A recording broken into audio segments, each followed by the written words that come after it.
নমস্কার, প্রণতি রান্নাঘরে আরেকটি ভিডিওতে সকলকে স্বাগত। কেমন আছেন সবাই? আশা করছি ভালো আছেন। আমরাও সবাই ভালো আছি। তো ব্যক্তিগত কিছু কারণে গত এক মাস কোনো ভিডিও আপলোড করা হয়নি, শ্যুট করা হয়নি। তো চেষ্টা করবো এবার থেকে নিয়মিত আবার আগের মতোই ভিডিও শ্যুট করার, আপলোড করার। সকলের কাছে অনুরোধ, পাশে থাকবেন। আর আজকে ব্রেকফাস্টে বানিয়েছিলাম ডিম পাউরুটি আর গরম গরম চা।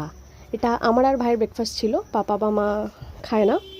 তো চলুন ঝটপট ব্রেকফাস্টটা রেডি করে ভাইকে টেবিলে দিয়ে দিই, ও খেয়ে কাজে বেরোবে।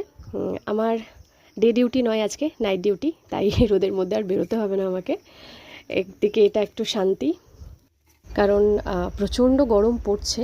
যারা দিনের বেলাতে অফিস যাচ্ছেন সবাই কাইন্ডলি বেশি করে জল খাবেন, সুস্থ থাকবেন, নিজের খেয়াল রাখবেন। তো ফাইনালি রেডি হয়ে গেছে আমার ডিম পাউরুটি আর চা। তো চলুন টাটা, দেখা হচ্ছে খুব তাড়াতাড়ি পরের ভিডিওতে।